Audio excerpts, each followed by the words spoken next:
we're not live yet. Just start recording before. Thank you. Go live.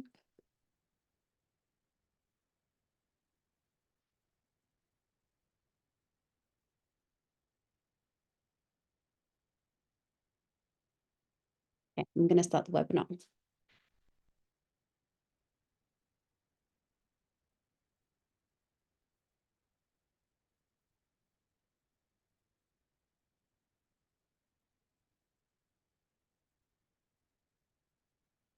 Perfect. Hi, everyone, and welcome to today's webinar, Exploring Tech Career Paths with Made Tech. I'm just going to give a few minutes. Oh, 1 second. Sorry about that. We're just going to give a few minutes to allow all participants to join, and then we'll get started with the webinar. I can see the numbers going up.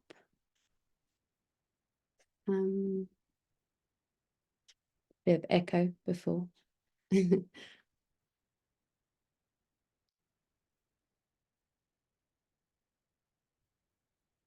webinar is not webinar with a bit of awkward silence at the beginning.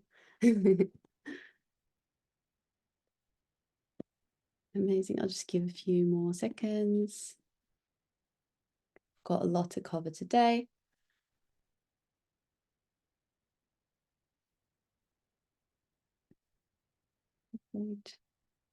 Amazing. So hello, everyone, and welcome to today's webinar again, Exploring Tech Career Paths with Made Tech.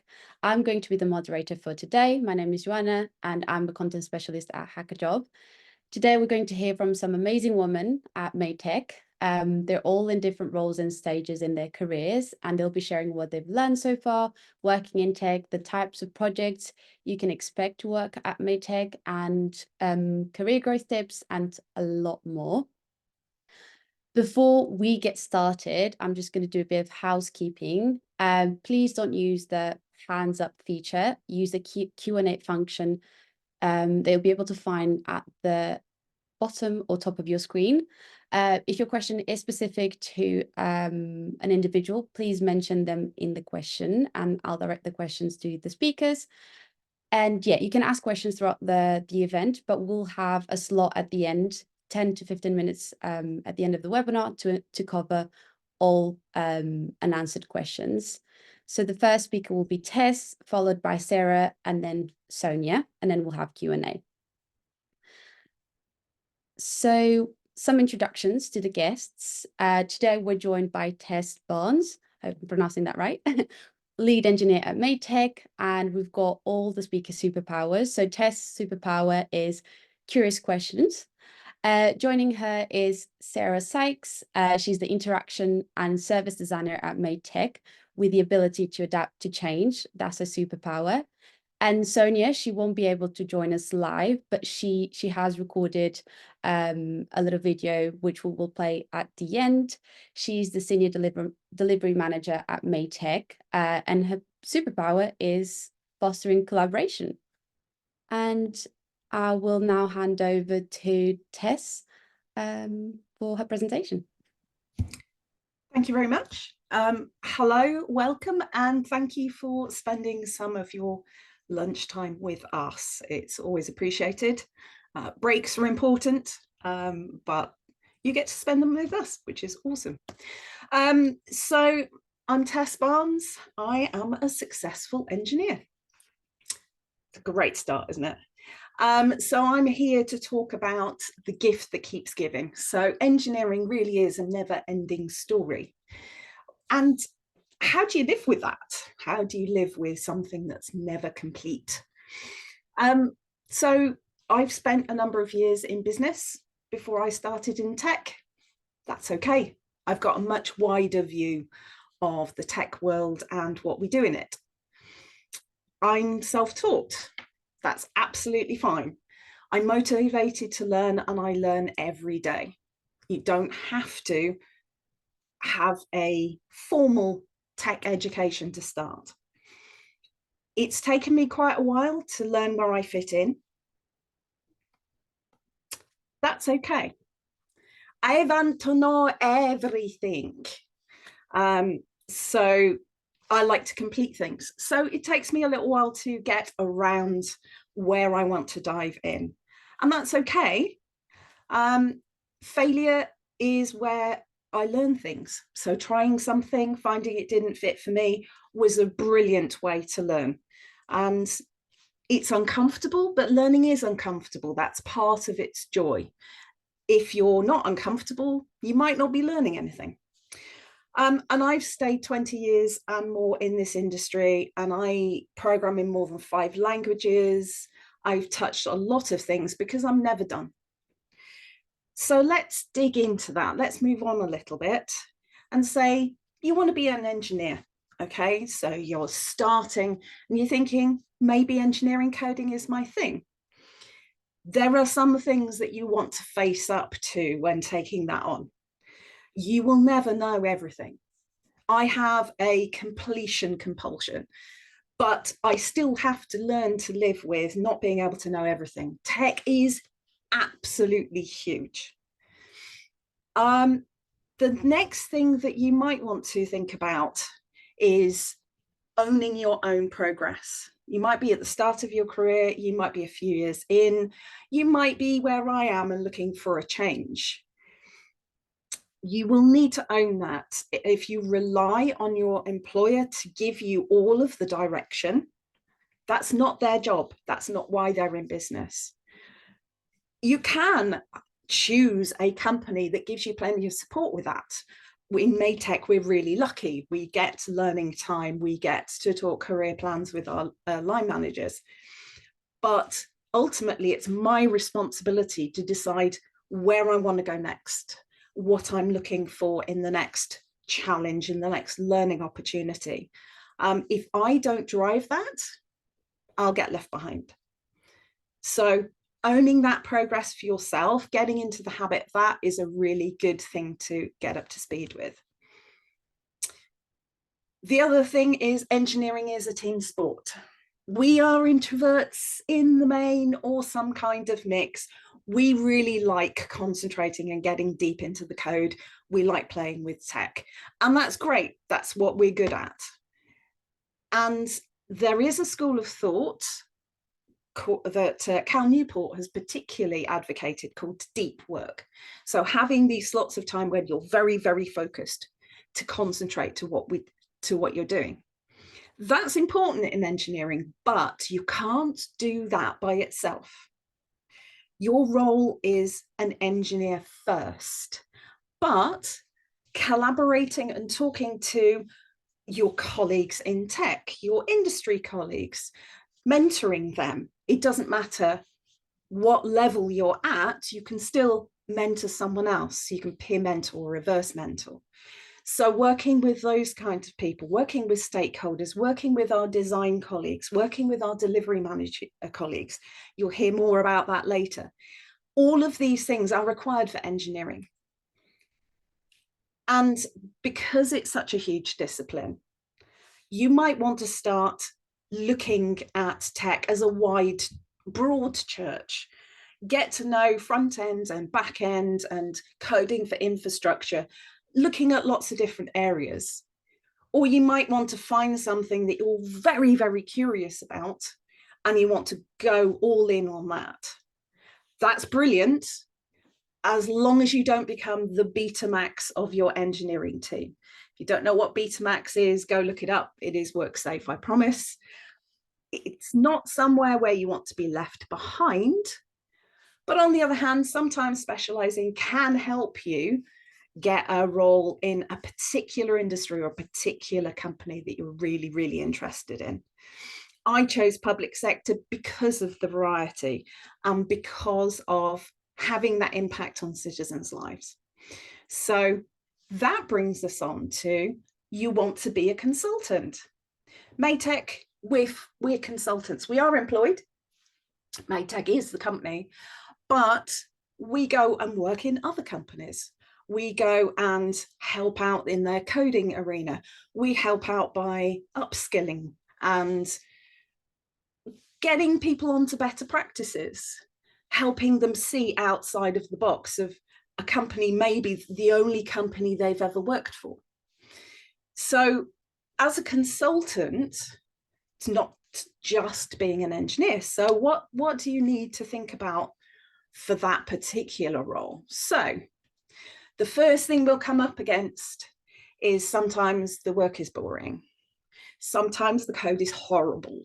Sometimes the green field is something no one's ever done before, which is where all of your colleagues in user research and data analysis and delivery management will help you keep the scope in a reasonable state to be able to work with, which is great.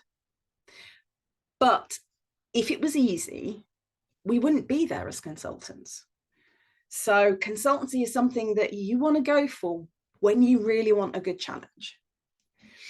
The other lovely thing about working at Maytech and working with other companies is you get to embrace that no one is to blame. We could jump into a company and work with our clients and go, oh, well, they did it terribly until we came in and then we'll make everything perfect. That's not really how it works. So we might go in and we might find that there's a team of people that really know great practices and they really want to get to grips with something, but they've got to clear the way first. We might be there to help with that. So they're not to blame. They aren't in a situation because they caused it. They're in a situation they're trying to fix. So being alongside them is our opportunity to work as a consultant. We're not better. We don't bring our egos with us. The other interesting thing about consultancy is you're going to have to leave at some point.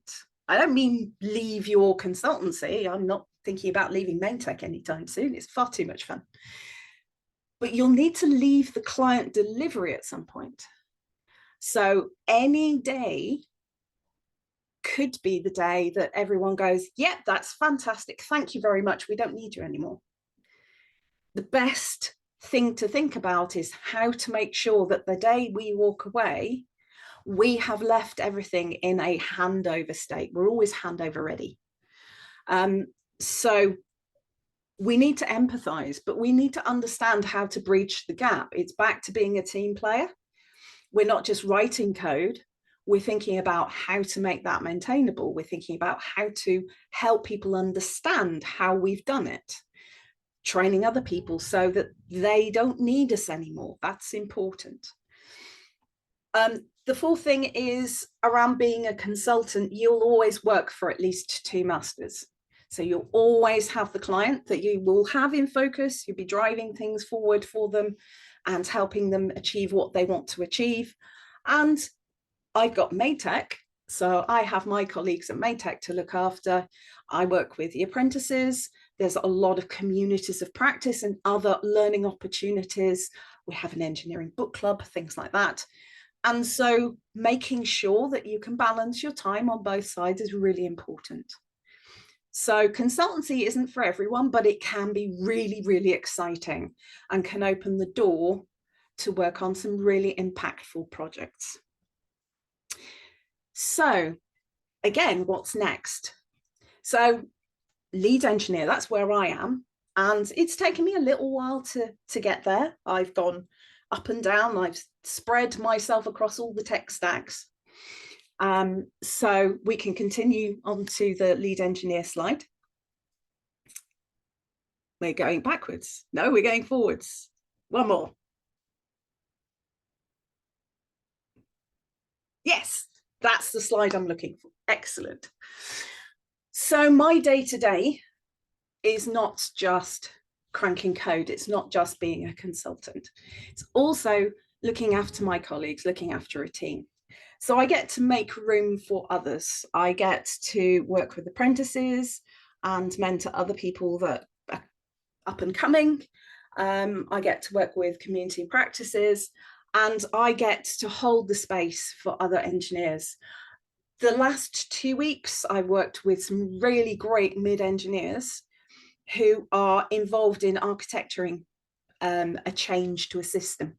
And it's brilliant to sit back and watch them work, to come in when they need it. But other than that, to watch them go, this is fantastic.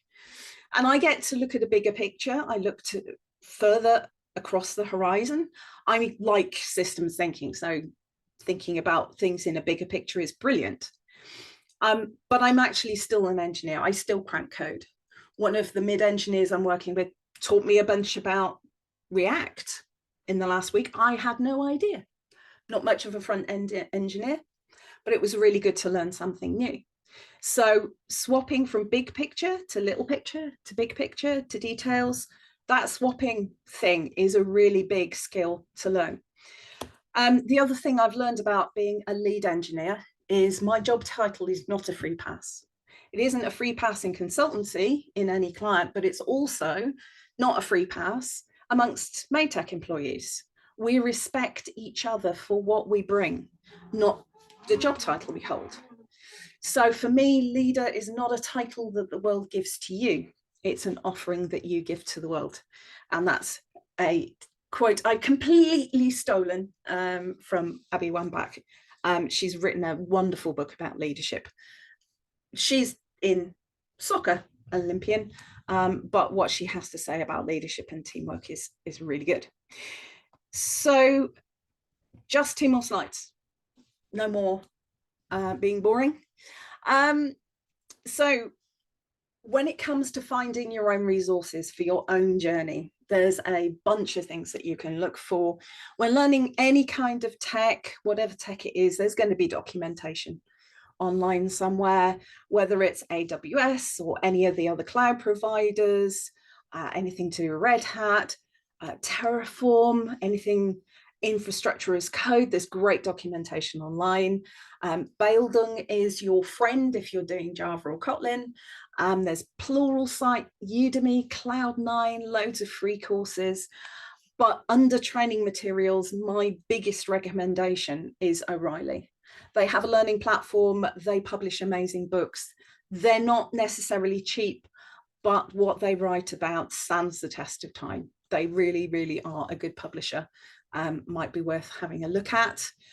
My favorite industry voices I've listed there, they're not the usual ones. They're not Jez Humble or Ron Jeffries or Martin Fowler, the people you hear about as being the Gang of Four and the big wigs. These are folks that really, really, really care about tech and people in tech, up and coming. Jessica Kerr is an American lead engineer who really still remembers what it's like to be a junior engineer and has an amazing blog. Nicole Forsgren is the powerhouse behind the data analysis of Accelerate. So how things get out in the wild really quickly. She's amazing. Claire Sudbury, I had the privilege of working with at Maytech before she moved on to greater things. And she is a fantastic technical coach and mentor. I would recommend you look her up. And the other joy of working for Maytech is that we have a lot of allies. We're very inclusive. I should have said when I introduced myself that my pronouns are she, her. Because I don't see people in front of me, I forgot. So that's my reminder to myself. But we support equity. We're sponsors of Coding Black Females and Queer Tech Bristol, and any organisations that you can find that resonate with you to work with, to support you on your coding career and mentoring others and being mentored. Go for any of those opportunities. These are the two that spring to mind for me. And I will close with a quote, because tech is daunting. I cannot deny that. It's a huge arena. It feels really overpopulated and very competitive, but actually you don't need very much to make a go of this. You don't need special permission to turn up to the table. You need ideas. You need to have some thought about a problem that you've seen and how you might solve it. If you have curious questions and the will to ask them, that will take you a long, long way. So that's it from me.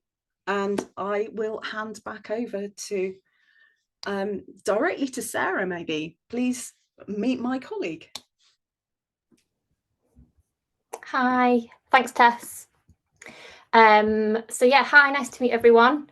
I'm Sarah, my pronouns are she, her. I'm working as an interaction and service designer.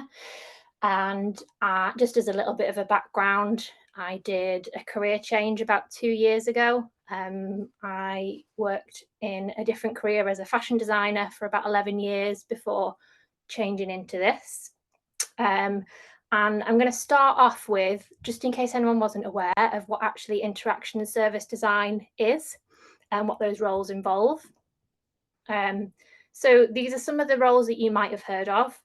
These were the sort of roles I was more familiar with before I started at MadeTech. You have UX design, user experience, you've got UI, user interface, and maybe also product design, which sort of encompasses a bit of all of those in terms of what the user is doing, but also visually what the service and product looks like.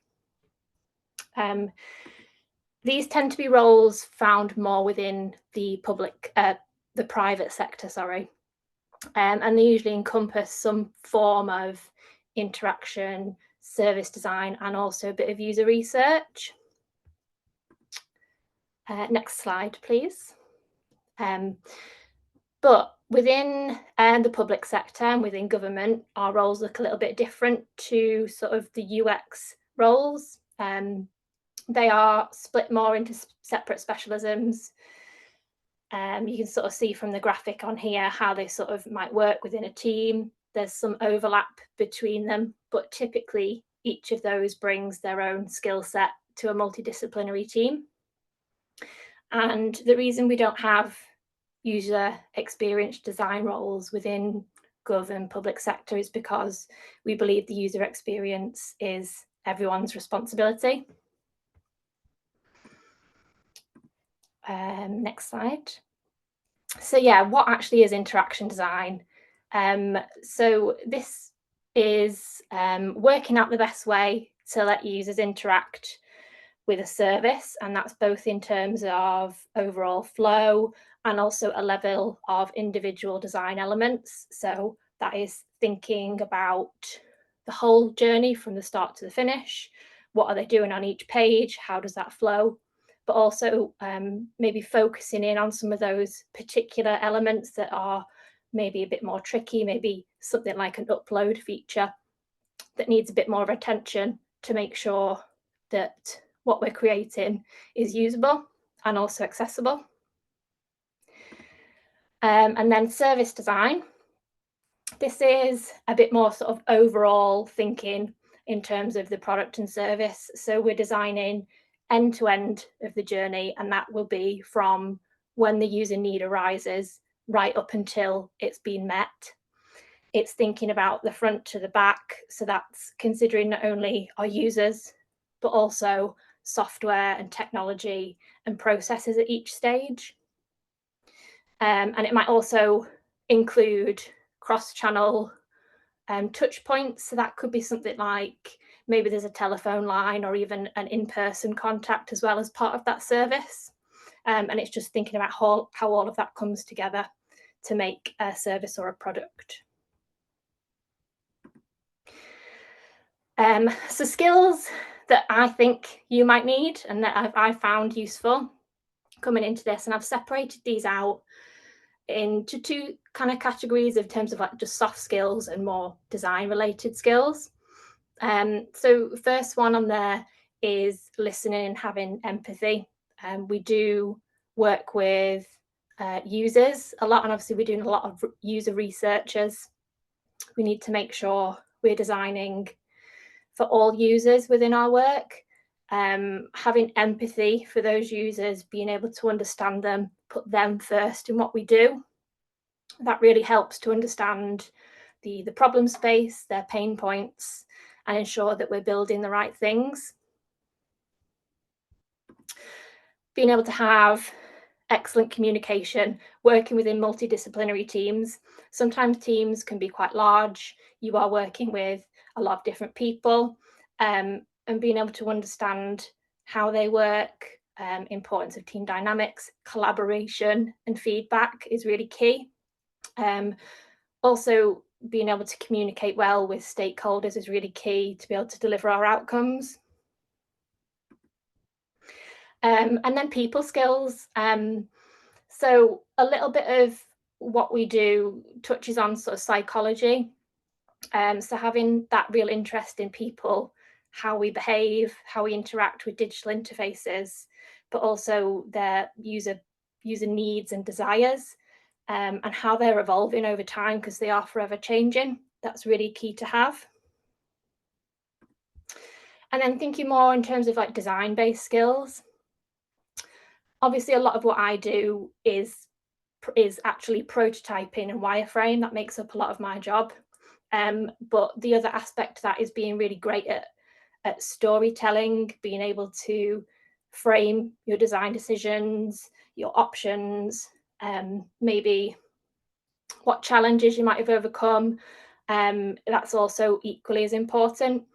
Being able to explain the how and the why and the what, and how that impacts our users and helps them solve some of those problems.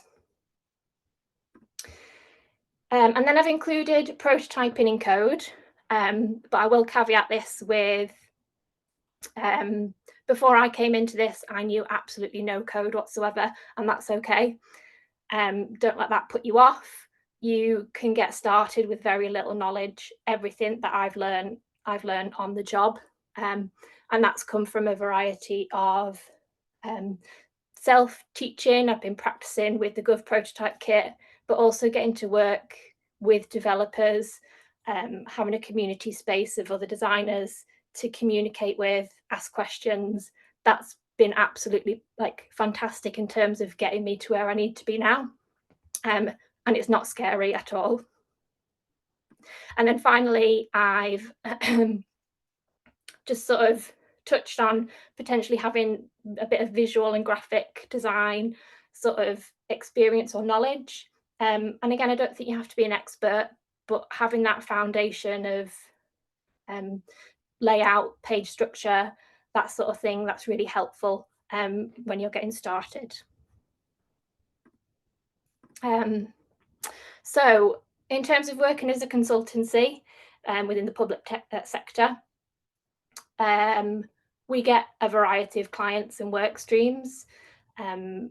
There's so much variation, and for me, I've found little chance of getting bored. No two deliveries are quite the same. Each have their own set of unique challenges, and that brings with a lot of varied learning opportunities. You get exposed to a lot of different things, and that includes user groups, but also technologies. We've got a really great community of user-centered practitioners. As I mentioned, having that there for a source of support, a really friendly, safe space to be able to share knowledge. That's a real benefit of working at MadeTech. The real draw for me for wanting to make a career change, but specifically into like the public sector, was that you actually get to build things that help improve user lives. So a user of a government service, for example, something like a tax return, users can't shop around to find the best place to do that. There's one place you can go and do that. So being able to work on something like that and make that process, which typically might be a stressful one or a negative one, and make that as positive as possible and as easy as possible, that's really rewarding for me. And then finally, the learning and development opportunities. We know user needs are always changing, but so is technology. And being able to dedicate time and the budget that we have to be able to continue to grow and develop, that helps us not only become better consultants, but enables us to continually improve our products and services for users. Next slide, please. So yeah, how you might be able to make a career change successful. These are definitely the things I found helpful for me. And I think if you are considering making a change, no matter what field you've worked in before, many of the skills you've got will be helpful for that transition into tech. And that's things like you already know how to conduct yourself in a professional setting. You know how to manage your time, and you know when to ask for help. Being able to embrace change, don't be afraid to fail, get comfortable in the uncomfortable. So similar to what Tess was saying, and if you are doing a career change, you've probably come from a place where you know your job very well, you can do it with minimal support, to having to almost start again from scratch. And that will at times feel a little unsettling. Maybe you're a bit unsure, but that's okay. And that's all part of the learning experience. Regularly engaging with those uncomfortable situations, that helps to expand our comfort zones and makes us more adaptable to new experiences. Always ask questions, but also don't forget to ask for feedback too, so you can continually grow. And then setting achievable goals, but small achievable goals. I think starting a new career, you know, it's great to be determined and want to achieve great things, but you've got a lot to learn to master. And I think working more in terms of what do I want to know in the next few weeks, few months, and build on those incrementally. Small things might be attending a conference or sharing a piece of work for feedback. The more you can do with that, the more comfortable you're going to get, and it's going to be that nice gradual growth. Next slide. A few resources and tools. I found these all super useful. I probably use most of these still every single day. So Gov UK have got a whole great resources that are completely free. That's things like the design system, the service manual, and the prototype kit, which I mentioned is sort of a great tool for being able to practice a little bit of designing in code. I also have mentioned probably accessibility. So web content accessibility guidelines, or WCAG as we call it. Accessibility is a huge part of what we do, and it is the law. So this is a great resource to be able to understand that and best practices. Figma, which is the design tool that I use most days to create wireframes. Again, it's free. So if you want to go on and try a few things, you absolutely can. Miro and Mural, these are just great workspaces for collaborative working, a great space to maybe just collate all your ideas, great for analysing research as well. And then I've just pulled out a link here for Ladies That UX. I've been to a few of these events. These are really good. It's a growing collaborative community of both designers and researchers within the industry. They have groups nationwide and host regular meetups and conferences and skill sharing. So those are really great to attend. And then finally, just on the next slide, yeah, I've got a couple of books here as well. I think if you asked anyone at Maytech within the UCP community, the first book they're going to recommend to you is probably Good Services by Lou Down. A great book, definitely recommend that. There's a trilogy of books called This is Service Design, helpful in terms of being able to explain why we're doing something, what we're doing, and how you might go about doing it. And then Laws of UX, another great one. I touched a little bit on psychology being important and helping us design better products and services. Now, both Lou Down and This is Service Design, they offer sort of courses and boot camps if you go on and Google those. However, they are a little bit expensive. So if you haven't got a huge budget, a couple of other things I recommend. I've put a link here to UX Equity Learning. And that's all about opening up access to UX learning materials for all.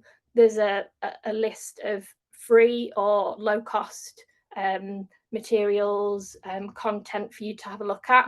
So that's a really great one. And then finally, I've just included a link for Mega Mentor. again, completely free. You can go on. There is a whole list of people who've put themselves on there at various stages of their career that you can reach out to if you're interested in getting a mentor. But that's it from me. Thank you. Amazing, thank you. So Sonia, like I said at the beginning of the webinar, was not able to join, but she did record a video, which I will now play. And let me know if you can hear the sound. Hi everyone, Yep, that's coming through. Joanna, I think I can't hear it. You might have to unmute. Oh, gotcha. I'll start from the beginning. Thank you. Hi everyone, I'm Sonia. Apologies I can't make it today, but I've taken the time out to do a recording to ensure that you've also got an opportunity to hear what I wanted to say. So just a bit of an overview of myself. So I'm a senior delivery manager here at Maytech, and I previously worked in Cabinet Office as a delivery manager as well, and I will touch on that as we progress. So I've included these 3 words here: curiosity, challenge, and collaboration, as a starting point for what I want to talk about today. And the reason I did that, I think the role of a delivery manager is incredibly important to be curious and ask those questions. I also think it's really important to be able to challenge and to be challenged in order to understand the different areas of work that your team are leading on and ensure that you're maximizing delivery. And also the ability to collaborate. I think collaboration is absolutely key as within the role of a delivery manager, and the ability to work with a multidisciplinary team as well as clients and stakeholders is essential. So I wanted to use that as a starting point, and these 3 words I'm sure like I'll touch on and come back to as we progress through the presentation. So how did I get here? Yeah, so looking at this, I never actually initially intended to start off in tech. If anything, to be honest, I always was slightly reluctant and apprehensive to pursue or even consider a career in tech. And I think this came from my lack of exposure beforehand and just simply not knowing what roles and opportunities were available to pursue a career in tech. But just to give a bit of an overview as to like literally how am I here? So I initially studied philosophy and politics, and I did so with the intention of wanting to specialise in policy. And because I wanted to specialise in policy, I wanted to work in the civil service. And therefore, I was really fortunate to join the civil service fast stream. And I'm not sure if the people watching this, if you're aware of what that is, but that's essentially, it's a graduate scheme within the civil service, and there's several different schemes on there. I was actually a generalist on there, which meant that I could specialise in a variety of different areas, one of those areas being policy. And it's a 3-year scheme, and you don't actually get to choose the role or the posting that you want to go to. You can provide suggestions. However, my roles, I ended up being assigned to high-profile digital projects, which was absolutely fine. And my first role was actually within Cabinet Office, working on a project which at the time was time of EU exit transition. So it was very high priority, high profile, subject to a lot of scrutiny and working against very tight deadlines. And from my experience to that project there, that gave me the exposure and the ability to understand the importance of digital and tech projects. I think if it weren't for that initial project, maybe I didn't recognize fully the importance and the value of them. And since then, I've been very fortunate to work on several other digital projects following from that. As I said, like, one thing that I would really reiterate is that I did always want to specialize in policy. So moving away from policy, I've been fortunate enough to work in central government where policy has been developed and policy has been shaped, but I've also simultaneously been able to work on the digital side of that, whilst that policy is being developed, and building a service to align and help deliver that policy, which is something very interesting, unique. And I think as we're progressing in the modern day world of evolving technology, it's something we'll definitely see as government continues to evolve as well. So what is delivery management? I feel like I get people asking me this question so many times. What do you actually do? And I've included here, Leo as Gatsby. So to all the delivery managers managing the agility. So a key aspect of delivery management is incorporating, adopting, and using agile and lean practices. And without delving into too much detail what that is, essentially in a nutshell, incorporating agile practices is ensuring or delivering the work, adopting specific practices to ensure that efficiency of output is maximized when a project is being delivered. So as opposed to traditional waterfall project delivery, whereby a delivery date may be set and perhaps what the outcome of that delivery date would be, in agile delivery, you're able to remain agile and be iterative with the work that you're delivering. So for instance, on my team, how we adopt agile is that on a week by week basis, we deliver different outputs of maybe a service that we're building or a prototype that we're building. And how that changes is that we take into consideration the user testing that we do and user research that we do from actual potential users, and take that feedback and incorporate that and iterate the work that we're working on to deliver and acknowledge those areas, which is a really essential point of being a delivery manager. Also communicating between the technical and the non-technical. So I work in a multidisciplinary team. I work with engineers, with content designers, interaction designers, user researchers, the list goes on and on. As a delivery manager, I absolutely do not understand the full extent of all of their roles. And when I say all of their roles, I mean the skills and the day-to-day breakdown of the tasks and areas that they work on. And I really rely on my team to explain that to me and help me develop my understanding of that. Which for me is something that I do quite a lot, and I'll come to that. It goes back to what I was saying earlier in terms of being curious and asking those questions.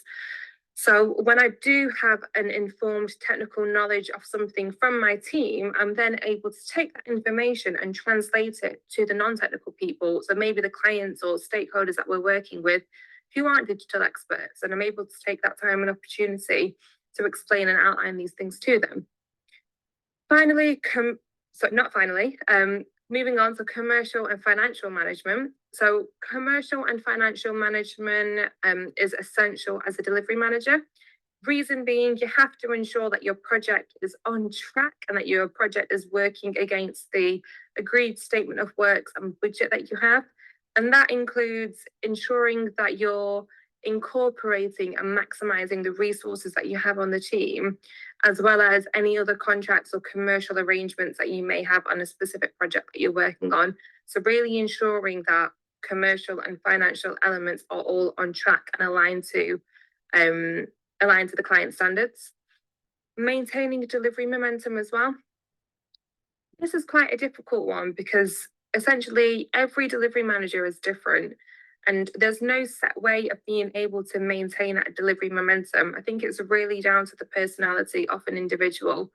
But yeah, I think it's something really key. A lot of the time on digital delivery projects, you're working under pressure, you're working under tight deadlines to deliver things. And as I said, incorporating agile practices means that we have less time to deliver an output. So for instance, we may be working in a sprint format of a week or a fortnight where we want to deliver something. So it's really important to be able to keep the team positive and maintain that speed and momentum of delivery. And then that leads to team dynamics and collaboration. And obviously I mentioned collaboration at the start, but it's incredibly important as a delivery manager to be able to work within this multidisciplinary team and ensure that the team are positive and have the confidence to raise any risks, issues, or blockers that they may be experiencing. It's then the role of the delivery manager to take that forward and try and unblock those to help progress delivery in accordance to the plan that we have. So moving on, so what skills are required for that? So I would say communication is absolutely key. And whether this is written communication or verbal communication, I think it's essential to be able to have open communication with the team with the team that you're working with to deliver the project, as well as the client and the stakeholder themselves. So I would say maintaining that open communication is essential to ensure that the work progresses. In doing so, it's also really important to plan. And as I mentioned previously, using agile and lean practices, it's difficult to plan long term. However, it's key to plan in the short term iterative phases that you're working in. So being able to plan and organize a team is really key, so everyone has a clear understanding of the priorities and outputs at a given time. Problem solving, I feel like this is, a really important skill, regardless of what role you're in, but I think specifically for a delivery management manager as well. There's always going to be problems on a project, that's almost guaranteed, but how you solve those problems or how you tackle those problems is what's really important and what's really interesting as a delivery manager. And essentially you get the opportunity to really face those problems head first and try to resolve them. Listening, I think listening is incredibly important. One thing I try to do actively with my team is listen and really ensure that I'm listening and understanding what they're saying. And that could be them maybe providing an update of the work that they're doing, or if they're facing any risks, issues, or blockers, or if they've got any wider concerns on the project. So I think listening is always really essential, and especially as a delivery manager, ensuring that your team are aware that you are there to be able to listen to them as well, I think for them can also be very supportive and motivating. As I mentioned earlier, asking questions. I'm definitely one to constantly ask my team questions and also my client and stakeholders. I definitely feel, as I've said previously, I do not know the full extent of the technical roles that my team work on in a given project. So I am absolutely always asking questions and being curious to help develop my understanding of that.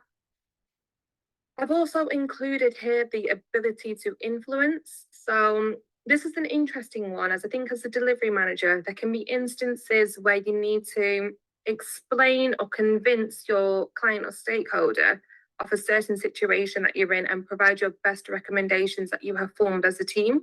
And that could be maybe the direction for a project going forwards, or explaining to them a risk, issue, or blocker that we're currently faced with.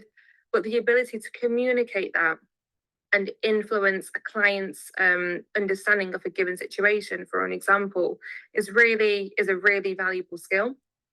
I've mentioned this previously, so being able to translate the technical to the non-technical, I think this is really important. So having the opportunity and the ability to take that technical knowledge which is there and be able to explain it in a way where your client, as an example, understands, it's key. And it also helps them and reassures them that the project is progressing how it is supposed to, and outlining the points there. And finally, I've put leadership. And the reason why I've put that is, as a delivery manager, when I'm working with my team, we are absolutely one team, and one environment that I love to create and a culture that I love to create is that one team mentality. Despite that, though, especially on an agile digital delivery project, I think it's essential that the team have direction and understand the priorities and what we're working towards. And I think the role of a delivery manager is so key in driving that forward, to ensure that all the team are on the same track and understand the same priorities that we need to deliver. So yeah, I think leadership is a really key one as well. I've bobbed in here delivery management in the civil service and consultancy. So this is touching on my time being a civil servant in Cabinet Office and the opportunities that I had working on digital projects, as well as my time here in Maytech so far and the opportunities I've also had working in central government. So I feel quite fortunate that I've been able to work on both ends. So being a civil servant internally, as well as working in a consultancy and working within a government department.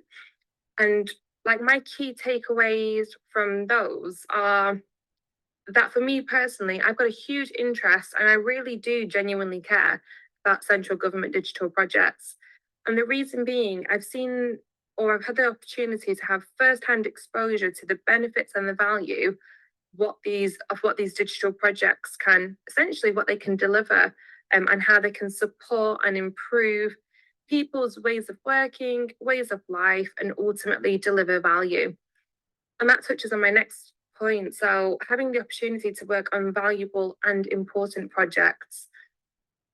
Being a delivery manager, specifically working in central government, whether that be by the civil service or a consultancy, you do have the opportunity to work on projects which do tend to be in the public eye or subject to scrutiny a lot of the time.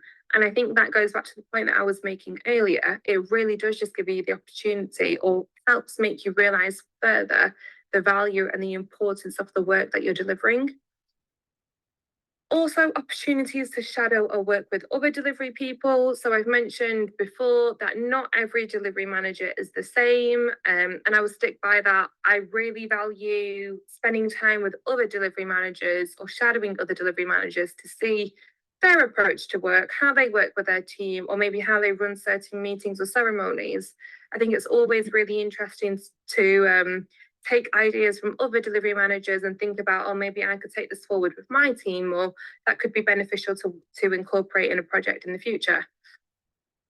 Challenging moments. There will absolutely be challenging moments, and this could be due to a variety of things, working against deadlines, maybe having a risk or a blocker that comes up and slows things down.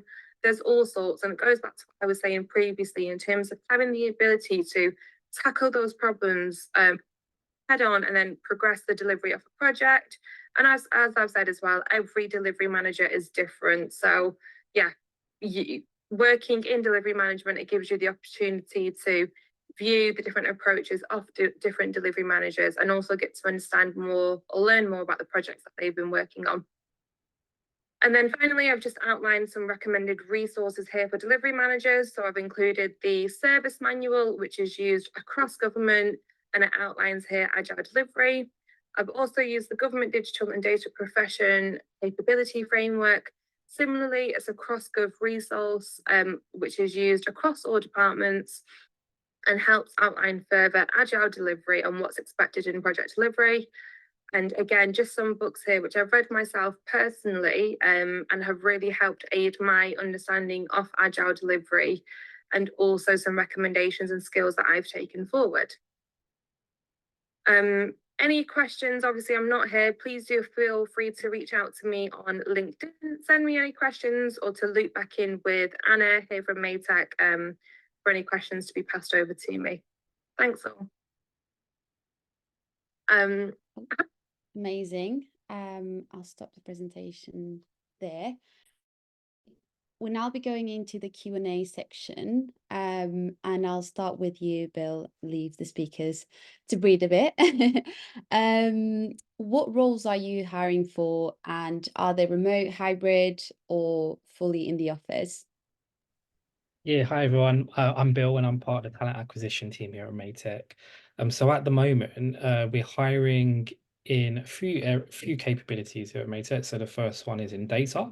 So at the moment, we have 2 roles in data, for a senior data engineer and lead data engineer to join the business, practicing data engineering in Python and Spark environments. Typically, the roles in Maytech are hybrid. We have 4 offices, so we've got London, Manchester, Bristol, and Swansea, if I'm not mistaken. And depending on where you're based geographically, so let's say if you're based in Surrey, just outside of London, then geographically London will be your closest office. I believe it's typically our hybrid business model is pretty much like 2 days a week in the office. Sometimes it can be quite not as busy in the office, so you can use that discretion to kind of like really focus and apply your skills to kind of like do the job remotely a lot of the time. For any situations where you have to be traveling a bit further down for 1 day or 2, so let's say if you live in London and you have an away day, or you have a meeting in the Manchester office or around the area of the client, the good thing about Maytech is we can support on like traveling and even accommodation, if you need to stay a day or 2 here and there. So yeah, 2 roles in data, and then we have a big project at the moment for one of our customers in Swansea. So we're hiring, you can see Jet up in there. We're hiring for software engineers to support I believe it's a cloud migration project, and this has come because of how well Mate, and correct me if I'm wrong, Maytech team, of how well our delivery of being in a relationship has been to delivering for this customer. They see Maytech as the main consultancy who can really go out there and deliver this migration project. So we're hiring for software engineers, I believe operating at senior and lead.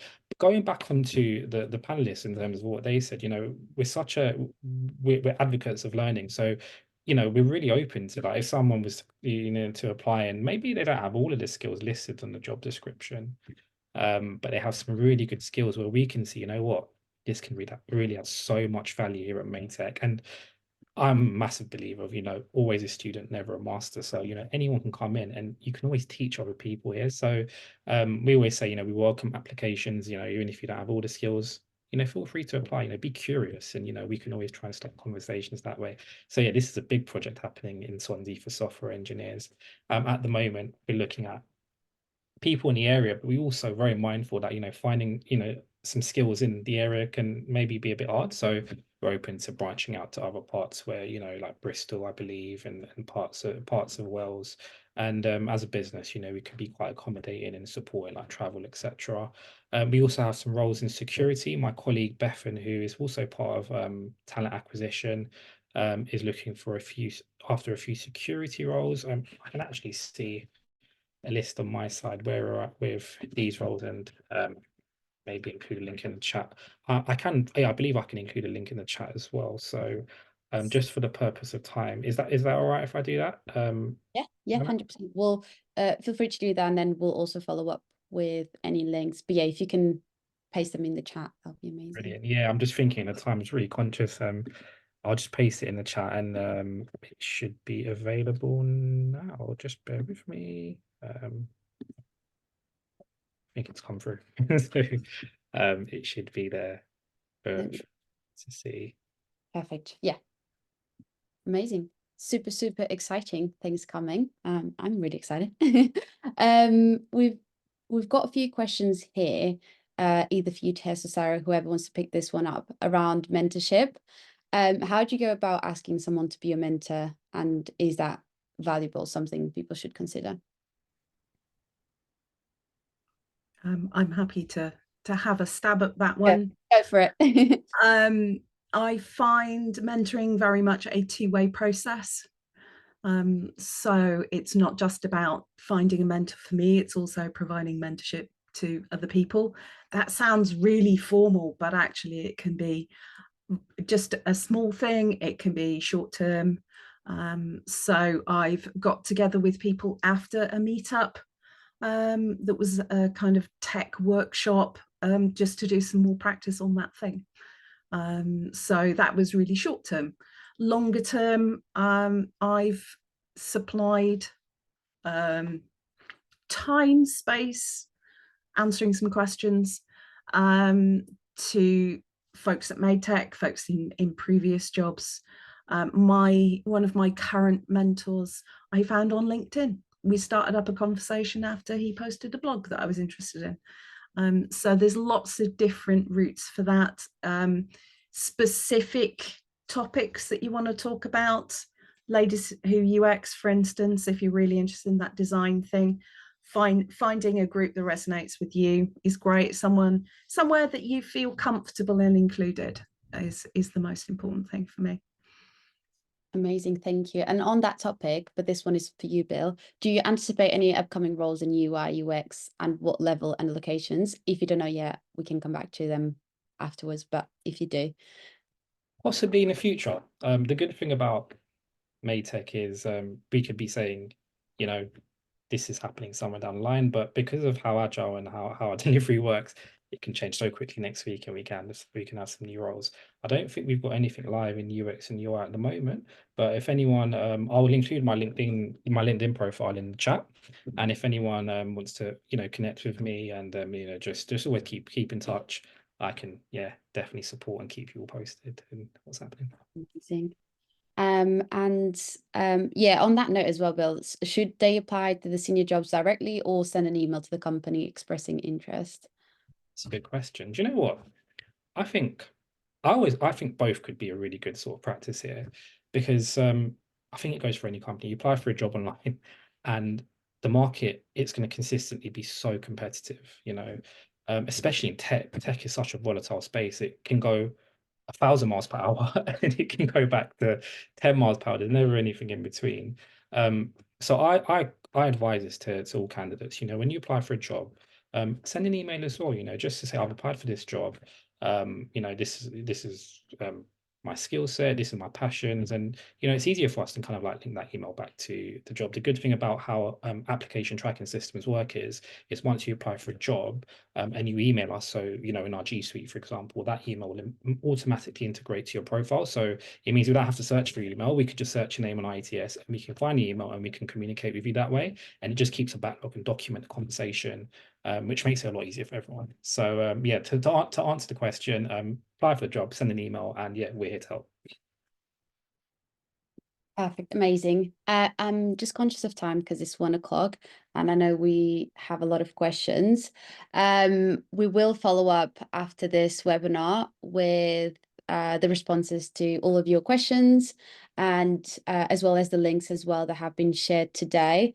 But yeah, I just want to say a massive thank you to all the speakers. There's Sarah, Sonia, she was with us on demand, and Bill as well for your time and for your amazing presentations. Like Bill said, Maytech is hiring. We'll send a follow-up email with all the links and everything you need to know on how to join them. And yeah, thank you to all the speakers for today's session. Have a great day. Thank you. Cheers, thanks. Thank you very much, folks. Thank you.